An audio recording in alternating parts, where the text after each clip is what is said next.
María Valtorta, Cuadernos del 43, continuación del 30 de julio. Dice Jesús: y ahora, después de las teselas negras y violáceas, las teselas de oro del mosaico de Isaías. Dice el Señor: he aquí que yo pongo por fundamento en Sión una piedra elegida, angular, preciosa, fundamental. Quien cree, no tenga prisa. El que anda en justicia y dice la verdad, el que rehúsa ganancias fraudulentas, el que se sacude la palma de la mano para no aceptar soborno, el que se tapa las orejas para no oír hablar de sangre y cierra sus ojos para no ver el mal, ese morará en las alturas, subirá a refugiarse en la fortaleza de las peñas. Contempla a Sión, tus ojos verán a Jerusalén, morada de la abundancia, tienda sin transhumancia. Sus clavijas no serán removidas nunca, y ninguna de sus cuerdas se romperá. Porque se ha emborrachado en los cielos mi espada, ya desciende sobre el pueblo de mi anatema para hacer justicia. Allí se encontrarán, en su tierra devastada, los demonios, etc. Buscad con diligencia en el libro del Señor y leed. No faltará ninguna de esas cosas, y una no es sin la otra, porque lo que sale de mi boca, Él lo ha ordenado, y su mismo espíritu las junta. La piedra elegida, angular y preciosa, con base segura sobre la que surge la Sión eterna, es mi iglesia y la moral que viene de mi ley, de la que la iglesia es cátedra. Es vano tratar de sustituirla por otra ley. Ninguna es segura y justa como esta, porque ésta está dictada por la mente divina. Pero también en los corazones yo pongo una piedra angular sobre la que se debe basar vuestra espiritual e individual Sión, y desde la cual vuestro espíritu debe lanzarse a la ascensión que lo trae hasta mí, en el reino sobrenatural para el que os he creado y que no está cerrado para vosotros hasta el momento de la muerte, sino que tiene siempre abiertas para vosotros sus puertas de luz. Bienaventurados los que saben vivir en el Espíritu. Su vida terrena es anticipada beatitud de amor conmigo. Estos son quienes proceden en justicia y en verdad, los que no buscan la riqueza mal adquirida con el fraude y la usura, con el engaño y la calumnia. Son aquellos que no tienen sed de venganza y hambre de vicio, limpios de pensamiento, de corazón y de manos. Para estos están reservadas las moradas del reino de mi Padre, y la gracia del Señor les ciñe como una fortaleza de rocas, ya desde esta vida. Son los seguros. Solo su voluntad, si se pervirtiera, puede quebrar esa seguridad que tiene por piedras angulares la voluntad de Dios y su voluntad, la palabra de Dios y su obediencia a la ley. La Jerusalén de la que habla Isaías es aquí abajo mi iglesia, antecámara de la Jerusalén celestial. En ella hay abundancia no de riquezas humanas, sino de tesoros divinos de perdón y de ciencia. Como en la Jerusalén celestial están todos los tesoros divinos de las bienaventuranzas. Ninguna fuerza humana podrá, como ciclón, devastar mi iglesia hasta el punto de destruirla. Yo estaré con ella, para hacer de clavija y de cuerda.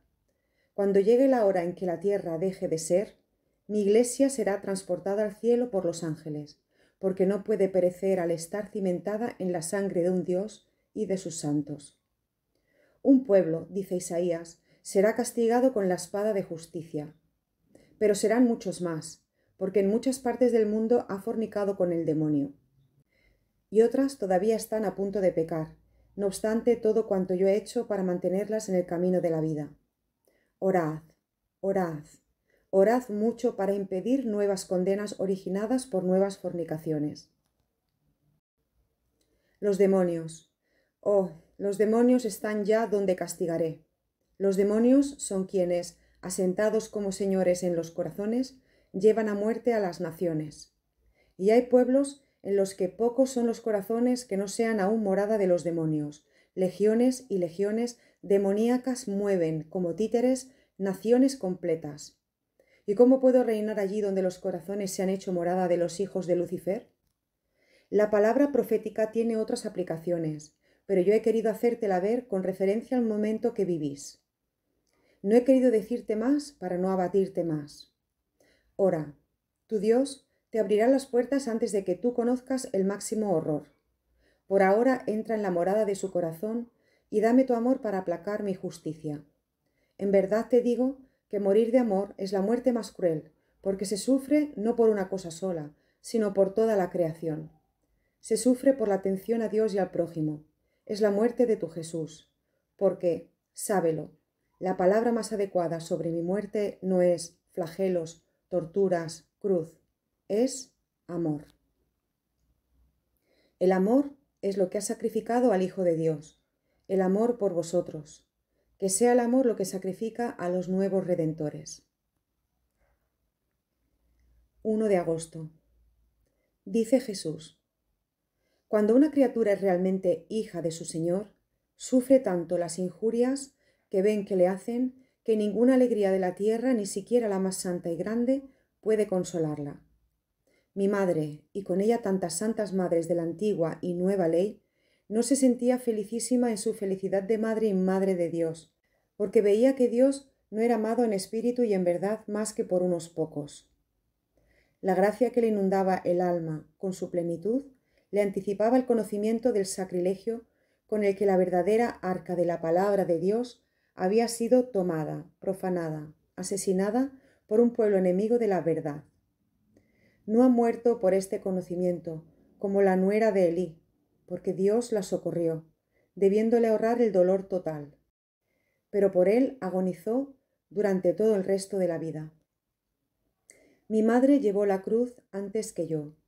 Mi madre conoció las torturas atroces de los crucificados antes que yo. Comenzó a llevarla y a conocerla desde el momento en que le fue revelada su misión y mi misión. Yo con mi sangre, María con sus lágrimas, os hemos obtenido el perdón de Dios, y lo tenéis en tan poca consideración. Las criaturas que aman a Dios de amor verdadero sufren por las injurias hechas a Dios como por espadas traspasadas en el corazón, e incluso mueren por ello. Víctimas cuyo holocausto es como incienso suave que perfuma el trono del Señor, y como agua que lava las culpas de la tierra.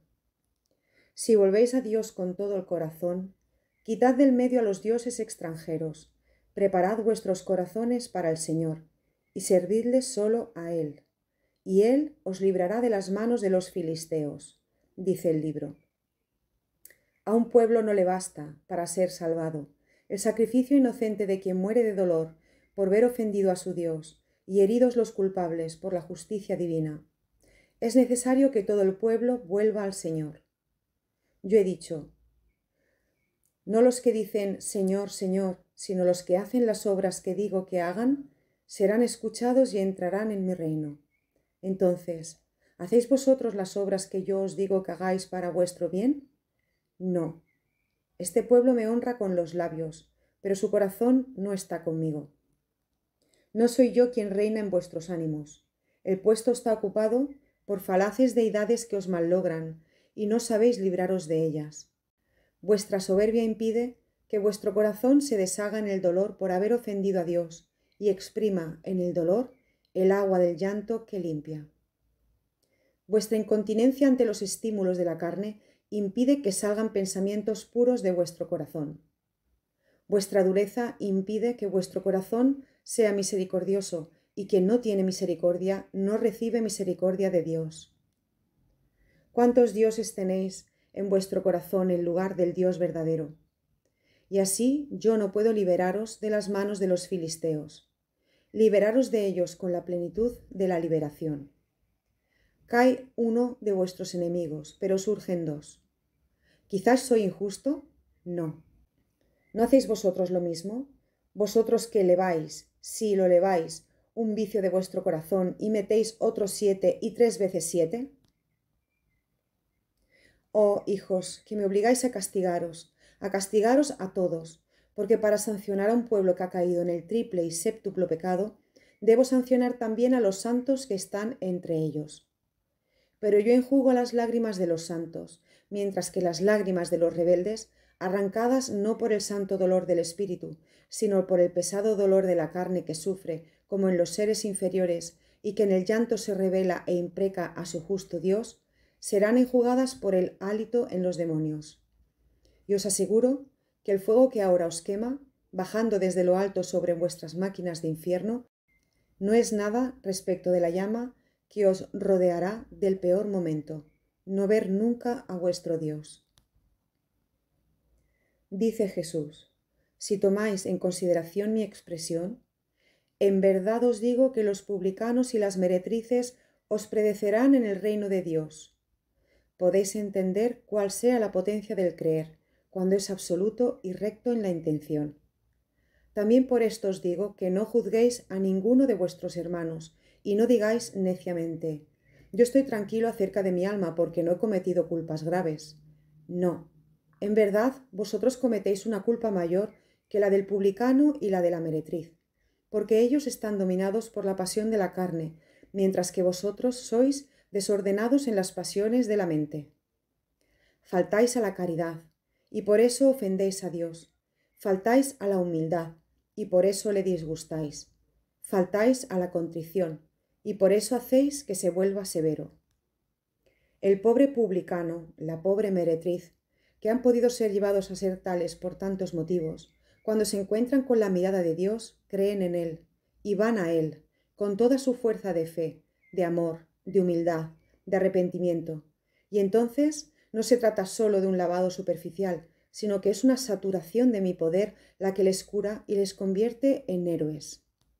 Pero vosotros, ¿sois tan pocos los capaces de permanecer firmes en la fe en su Dios? Mira, María, como la nieve que cae en copos de las nubes, así caen las almas por falta de fe. Y si antes era una nevada lenta, ahora se repite cada vez más como tormenta.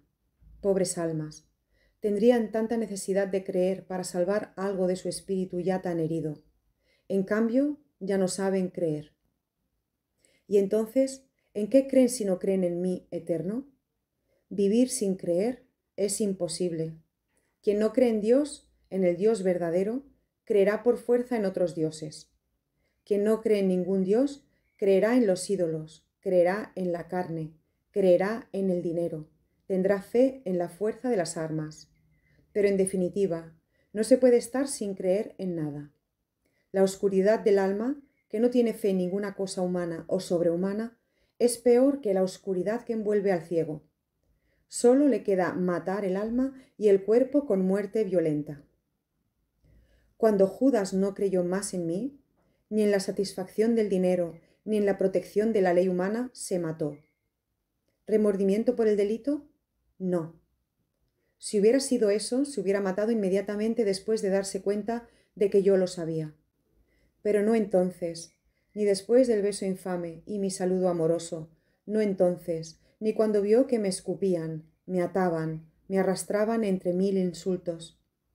Solo después de haber entendido que la ley no le protegía, la pobre ley humana que con frecuencia crea o instiga al delito, pero después se desinteresa de sus ejecutores y cómplices, y llegado el caso se vuelve contra ellos y tras haberles usado les hace enmudecer para siempre suprimiéndoles, y sólo después de haberse dado cuenta de que el poder y el dinero no le llegaban o eran demasiado mezquinos como para hacer felices, sólo entonces se mató.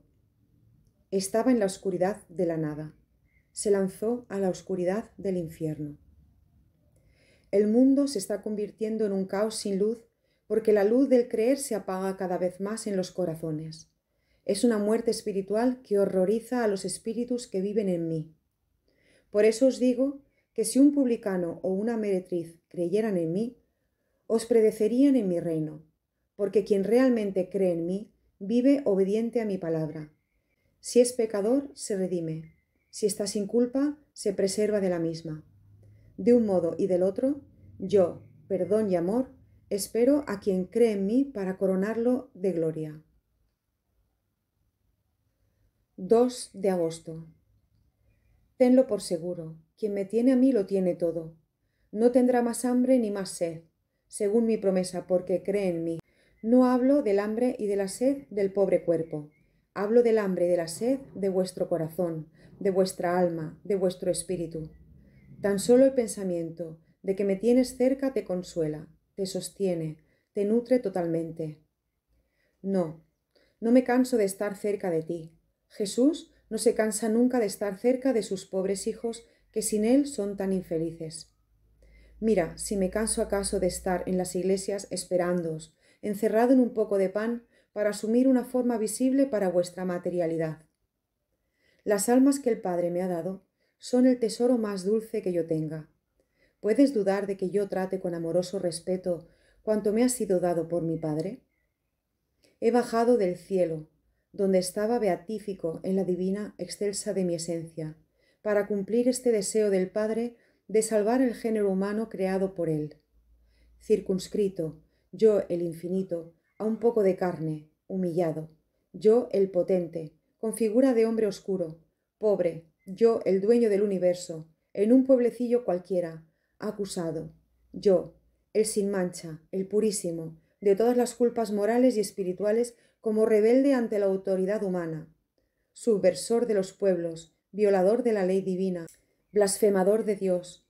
Todo lo he padecido, todo lo he cumplido para hacer realidad el deseo del Padre. No, no me canso de estar contigo. Te espero. Cuando llegue tu hora, subirás conmigo a la vida eterna, porque está reservada para quien cree en mí. Ya te he dicho, como aquel que cree, que realmente cree, se salva, porque la fe lleva consigo las otras virtudes y hace practicar las virtudes y la ley. Siempre el 2 de agosto. Dice Jesús: di al Padre que pide un signo para persuadir a los hermanos de ciertas verdades que no se pueden negar, que le doy la misma respuesta que al rico Epulón. Si no escuchan a Moisés y a los profetas, tampoco escucharán aunque un muerto resucite. Si no escuchan la voz de su conciencia inspirada por mí, que grita sus advertencias indiscutibles y verdaderas, si sofocan bajo la incredulidad incluso el resto de sensibilidad que les queda, ¿cómo quieren que escuchen otras cosas? Si no inclinan la frente ante la realidad que les sorprende y no recuerdan, no entienden, no admiten nada, ¿cómo quieres que crean en un signo? Incluso me niegan a mí, a pesar de que dicen que no me niegan. Ellos son los doctos y han sofocado la bella, santa, sencilla, pura capacidad de creer bajo las piedras y los ladrillos de su ciencia, demasiada embebida de tierra para poder entender lo que no es tierra. Ah, María, cuánto dolor tiene tu Jesús. Veo morir lo que yo he sembrado a costa de mi muerte, pero ni aunque yo apareciese me creerían. Pondrían en movimiento todos los utensilios de la ciencia para pesar, enumerar, analizar la maravilla de mi aparición. Exhibirían todos los razonamientos de su cultura, molestando a profetas y santos para citar al revés y en el modo en que les es más cómodo las razones por las cuales yo, Rey y Señor de la creación, no puedo aparecer. También ahora, como hace 20 siglos, los sencillos, los niños, me seguirían y creerían en mí.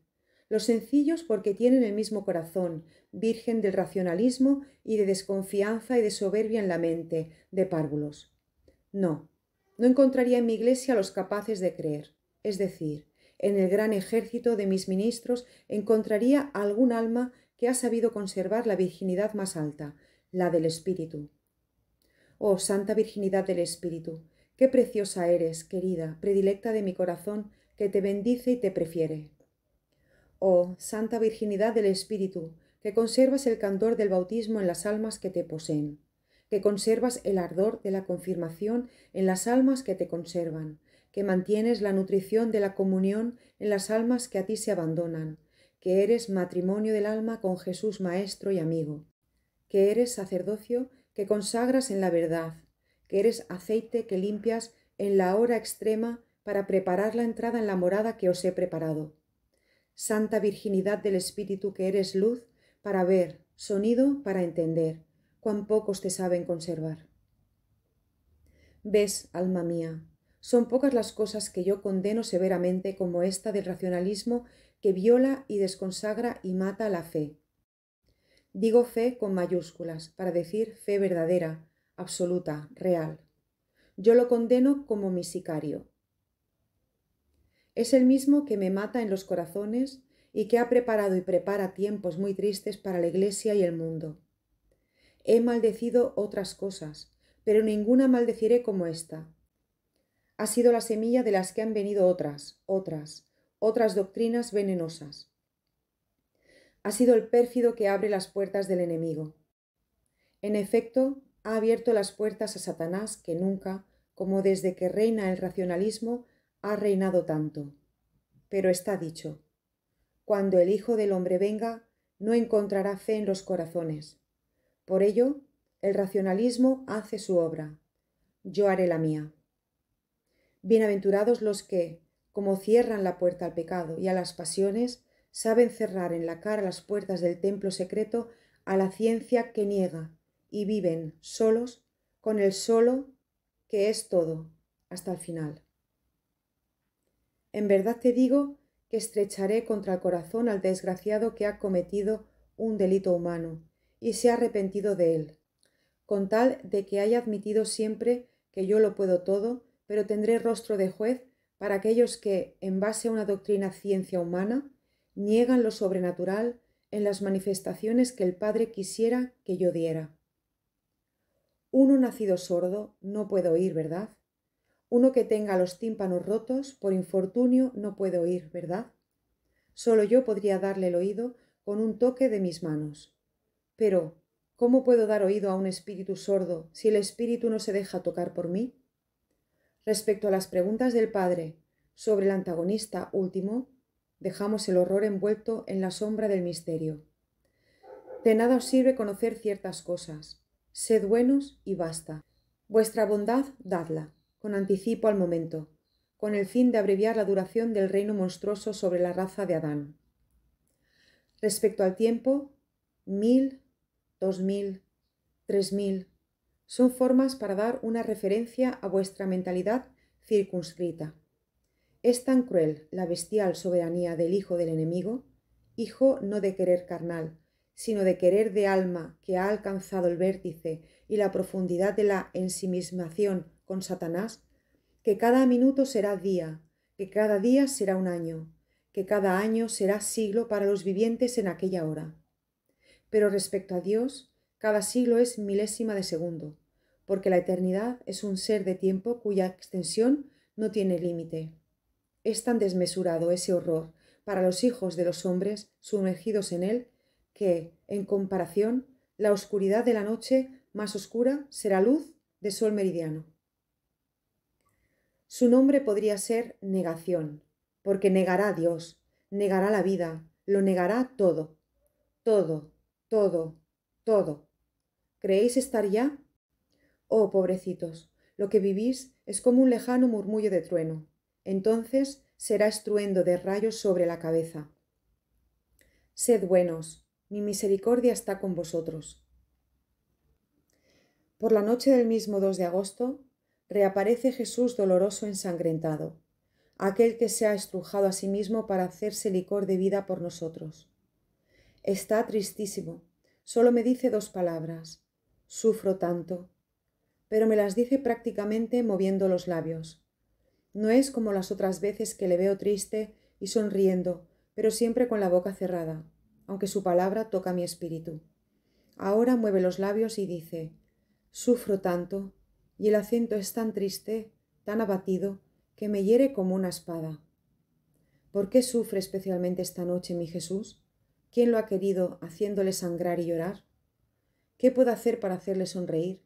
Entiendo que una culpa grave, no sé por parte de quién ni dónde, se ha cometido esta noche, y no entiendo nada más. Hoy he podido rezar poco, ocupada con los deberes de la hospitalidad, pero la caridad hacia los peregrinos es siempre oración, ¿verdad? Por lo cual no pienso que sufra por mí, y esto me tranquiliza. 3 de agosto, mañana. He estado con Jesús en la tortura. Esta noche he creído tener que morir por sofocación. ¡Qué sufrimiento! Menos mal que estaba Él que me ayudaba. Mirando su sufrimiento me daba ánimo para sufrir. ¿Habrá servido mi agonía para consolar a mi Jesús? Si hubiera servido, quisiera sufrirla todas las noches para enjugar su llanto y no oír más ese lamento, dicho con tanto dolor. Sufro tanto. 4 de agosto. Dice Jesús: perder la vida, suma desgracia para el hombre que vive en la carne y en la sangre, no es una pérdida, sino una ganancia para el hombre que vive de fe y de espíritu. Por eso yo he dicho, no temáis a los que pueden matar el cuerpo. Yo estoy junto a los inocentes, matados por cualquier causa de crueldad humana. Estoy junto a los mártires como junto a los soldados. Estoy junto a los oprimidos bajo un yugo familiar que llega al delito, como junto a los suprimidos con medios maldecidos por mí en las guerras sacrílegas y feroces. Digo sacrílegas, ¿y qué otra cosa podría decir? ¿No es violar mi ley actuar con prepotencia usando y abusando de la fuerza por motivos de orgullo humano que tienen como fruto la destrucción de vidas y de conciencias? ¿Y qué mayor templo que el corazón del hombre por mí creado y donde yo debería habitar? ¿Pero puede habitar el Dios de la paz donde hay pensamientos de guerra? ¿Habitar donde bajo la égida de la guerra el hombre se permite licencias culpables? ¿Habitar donde bajo la ráfaga de la guerra muere la fe y es reemplazada por la no fe, muere la esperanza y es reemplazada por la desesperación, muere la caridad y es reemplazada por la ferocidad, muere la oración y es reemplazada por la blasfemia? ¿No son estas profanaciones de un corazón? ¿Y quien profana no comete sacrilegio? Por esto yo he dicho, no temáis a quien mata el cuerpo y no puede hacer nada más. Yo consuelo en la hora de la prueba a los matados injustamente, y ellos garantía de que después de aquella hora viene la luz que beatifica. Pero os digo, temed aquel que, después de haberos matado, os puede echar en la gehenna. ¿Matar cómo? ¿Matar qué? Vuestra alma y vuestro espíritu.